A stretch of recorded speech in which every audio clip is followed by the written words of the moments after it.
If you are a regular subscriber and viewer of my channel, good for you. You know that I'm interested in covering privacy projects.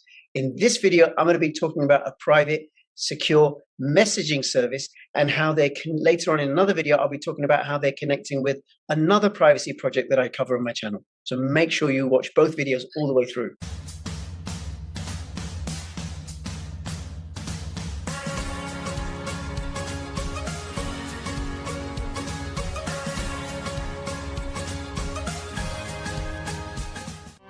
Take the first step towards online privacy. Get NordVPN. Apollo have produced the ultimate hardware wallet for your cryptocurrency assets, probably the most secure hardware wallet going. Use my affiliate link and the code for a discount. Please follow me on Twitter and join my official Telegram announcements channel. Also, please follow me on bittube.video. You can also follow me on Odyssey. These are both censorship-resistant platforms, and every now and then I am going to post a video which isn't going to be on YouTube. Hey, Oscars, thank you so much for making yourself available. Hi there. Hi, thank you. You are one of the team at ALTERMAIL, and I'll have the links in the description below. And they offer a secure, private, fully encrypted messaging service, including email and other stuff. And we're going to find out about that. And then you're also connected with a particular privacy project, and we'll talk about that in a forthcoming video. But let me find out a little bit about what is it you do at ALTERMAIL, and then we'll start going into what ALTERMAIL is. Yeah, hi. Thanks for having me here, and also so early. I mean, we got some attention, and I'm just happy about it. Like to speak about it because I'm truly into the privacy, and I have seen so many projects out there. But I mean, the things that we use and things that we do on the internet, one of the most crucial parts is actually the messaging and also the file sharing between us, and that's why I kind of started the idea on. Is it really that there's truly a private and secured way on how to do that and on the massive scale for everyone to do it? And the conclusion was that it's just the fake privacy that we have there. Right. Okay. So you are one of the co-founders of ALTERMAIL? Yes, correct. We have two co-founders, me as CEO, and we have Alexei, who is the CTO. He has more than 20 years of experience in IT. Okay. And what does ALTERMAIL do? ALTERMAIL is actually replacing your current communication with more secure and reliable with the blockchain solution. So we are using secret networks, privacy preserving smart contracts. So they are the ones actually who brings the programmable privacy into real life because of the possibilities that we can use the so-called secret smart contracts, and in like bases you can put anything into the smart contract, of course. So we kind of thought about the idea, and actually we want to use that in the sense that you can use this smart contract and then you have better communication and also trustable, but the most beneficial is that it is private.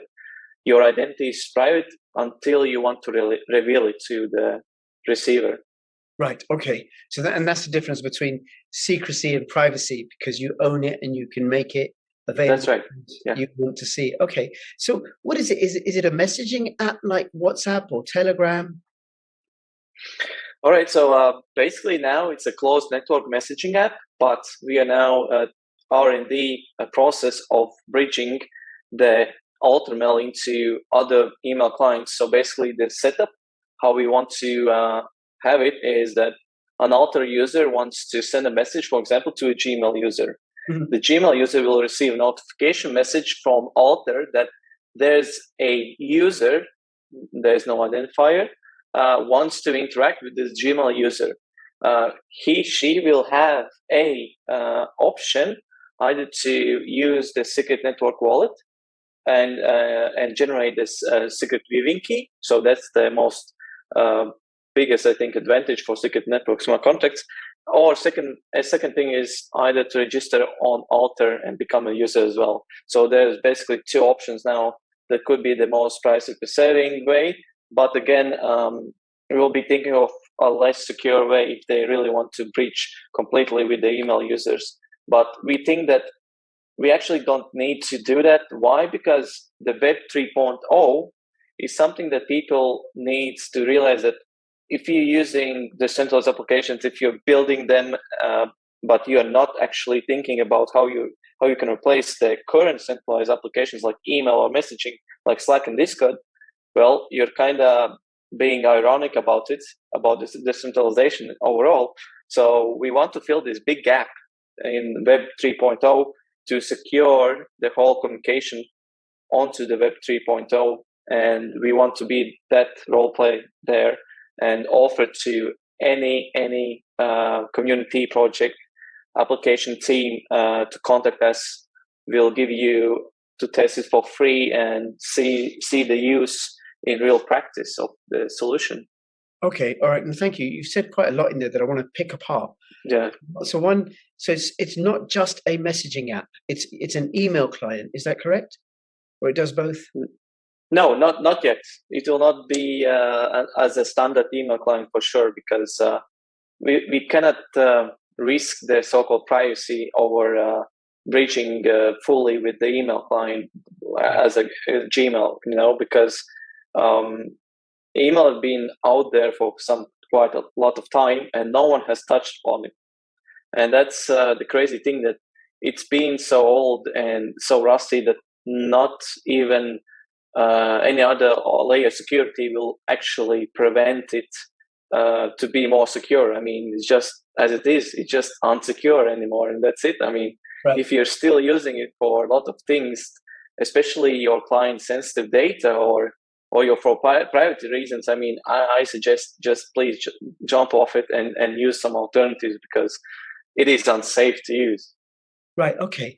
So email is unsafe to use because it's not private, but nevertheless, it's been around for a while. It's got network effect.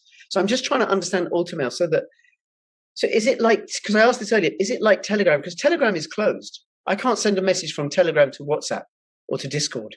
It stays within Telegram, but Telegram's massive and growing bigger and bigger by the day. Mm-hmm. So is it like that, using the blockchain? Yeah, at the moment it's like that. Yeah, like Discord, like Slack, those are closed networks, right? You cannot send messages out there to the world, meaning email, right?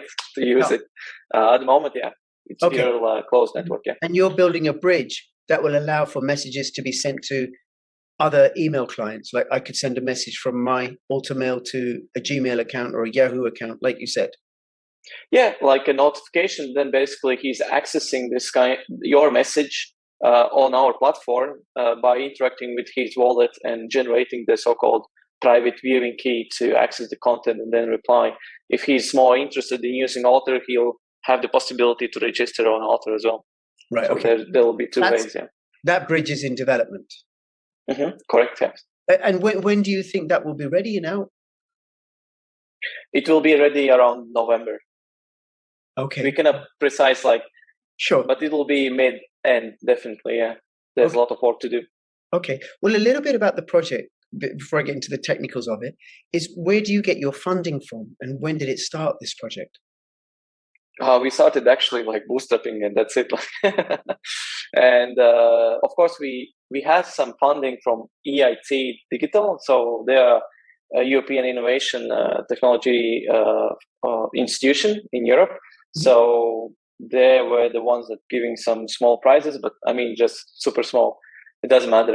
Then second, it was now Secret Network. So we won the grant. We applied for it. But of course, during the grant revision and application, we did a lot of development, and we're still bootstrapping a lot. And yeah, so far we are 8 people dedicated to the project. Mm-hmm. Half of them are not full-time, but I mean, we're putting our all efforts into it, but I think we have already made great results by doing that. But yeah. Okay, very good. So now it's a blockchain-based messaging app currently. Mm-hmm. What about transaction fees and lag times? How do you take care of those? I would say that we had that period of time, 2 months, to review all the possibilities, what kind of blockchain we should use. We did review on Dash, we did review on Pirate Chain, we did review on Signum Network, also Etho Protocol, and also Monero. So basically, we see that the biggest advantage was for Signum Network in terms of the gas prices, in terms of verification, how many things we can verify in a minute, and also how we can also manage the smart contracts in the future. So all these aspects taken into consideration, we went for Second Network, and the gas prices are manageable. I mean, in a way that we are actually batching the messages into one verification. But in the future, we'll be having more faster verification process instantly. At the moment, there will be a note sign to your message that it is being stored on the smart chain with the hash. So that takes around a minute or so, but will be changing into 1 second. So it will be instantly the so-called transaction itself. And the gas prices, I mean, it's very minimal, actually, to be honest, on Second Network. And especially after the Supernova update in November, it will be less cheaper. And then we can scale the product to massive amounts of users. Right. Okay. All right. Now, where does a user get the crypto to pay for the gas? We are paying for the gas. That's why you're paying us for the service, for the yearly subscription. And why is that? Because we don't want to make a hassle to the users to put them on this resolvement, because they cannot interact with the smart contract. They are not the managers of the smart contract node. So that means we need to do it in a smart way, and in order to improve the user experience. So we are the ones that are managing it. Right. Okay. But what if there's a user who sends way more emails than their subscription allows? And by the way, for anybody who's watching, I'll have the links in the description below, and you can go check it out. But I think the basic program is $50 per year or something. Yeah, correct. Yeah. So what if in my first 6 months I send out $65 worth of emails in terms of gas fees? That's okay. That's okay. That's all covered. Yeah. We are on our side. We are also stakers on Secret Network, and we are supporting the network in many ways, and we are deep hands into it. So. So you funded that way as well. Okay, that supports it. And then what about the actual user experience and the time lag to send a message? How long does that take? How long to get a reply from when it's sent? Yeah. So basically the flow is like this. I send you a message, you'll receive it instantly, because we don't store onto the chain the whole content and files, because if we do so, the users will not be able to delete them because of storing into the smart contract. In that way, we are actually storing onto the smart contract the fact of the message, the fact of the message. So it will store the hash, checksum, the timestamp, the parties who we interacted with. So there's no possibility of phishing. So there are original parties who contacted each other. And also it will verify that the data was not changed along the way of sending to each other. So those are the factors that the smart contract now gives us. And the content will be delivered instantly. So basically you send it out, and within a second you will receive it. But there will be a so-called icon that will have three statuses. One is that we have requested to create the so-called hash for this message. And then it's in process of being stored into the network as a hash. Once that is done, it is the final status. Everything is verified, and you can always check on another UI, on another app, that this hash was verified and everything is okay. Right. Okay. And then do you have a coin or a token yourself? Not yet. So basically, we are now concentrating more on the product side to deliver a minimal scalable product. So we want to deliver the messaging plus the file sharing in a way that we can scale millions of users. Once that is done, we'll be releasing this year, by end of this year, our own token as well. The more information will be on October 14th. So already next week, we're going to launch more information about the token. But what I can really reveal here is that it will be connected to the governance, and it will be connected to incentive rewards for using that, and also to getting more users onto the board. So Okay, so that will promote growth, and then that will also promote usability because people will do anything for crypto, just about, right? And you said this will be announced on October the 14th.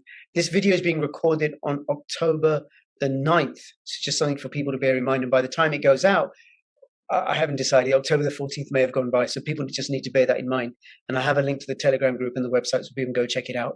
Okay, but is this information stored? How does it work? Is it peer to peer? So we are now currently using for file sharing and also large data for StorageJ.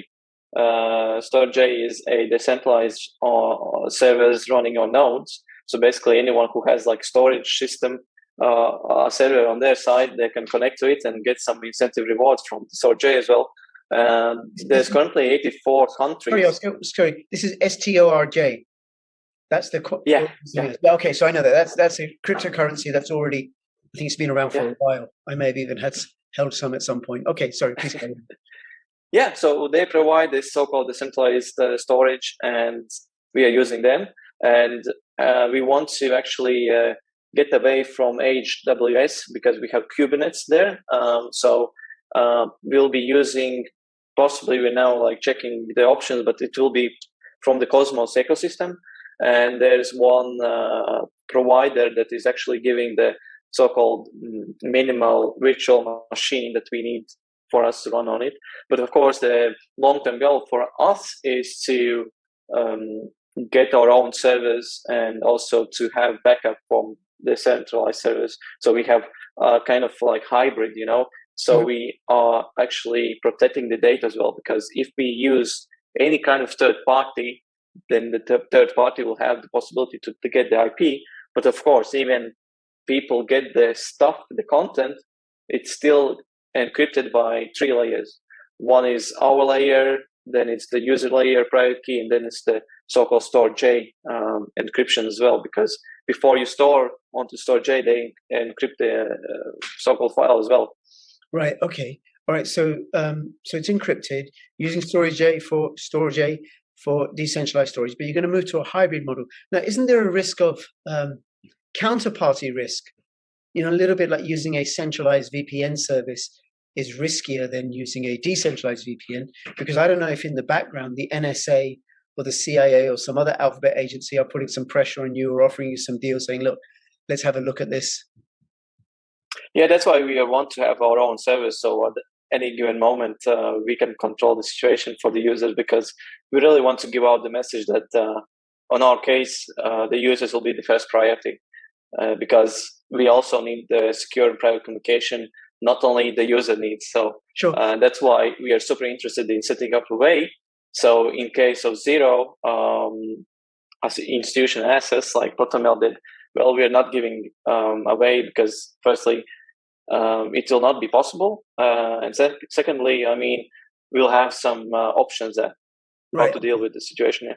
Okay, now you say it won't be possible, and that's because the data will be encrypted? Even though they get the content, still the data is encrypted with 3 layers. Right, okay, got it. All right.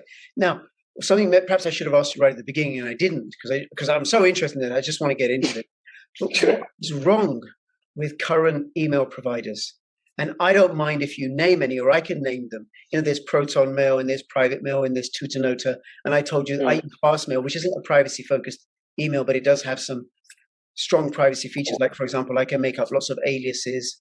So, in fact, one of the things I have with Fastmail is I have a login email, which I never use anywhere else except to log in. So it can never get pawned, because I never use it anywhere else. So what's the problem with those services, even the privacy-focused ones? Simply because I would say they are a bit lying about the technology, and people are a bit reading the marketing slogans rather than getting into the stuff pretty hardcore, you know. And then once that is done, I mean, it's just not making sense to use. All right, so about PROTONMAIL, I mean, all right, the recent case with the French activists, right? So they gave out the so-called IP, confirmed and everything happened, right? They were telling that they have zero knowledge proof plus they don't kind of store any IPs and will not be detecting you. That was on their privacy policy. After that event, they immediately edited that privacy policy. What does it mean? It just means it was a bunch of let's call bollocks in regards of like IP addresses, and they yeah, of course. Mm-hmm. Yeah. Okay. And imagine about one thing about the encryption itself.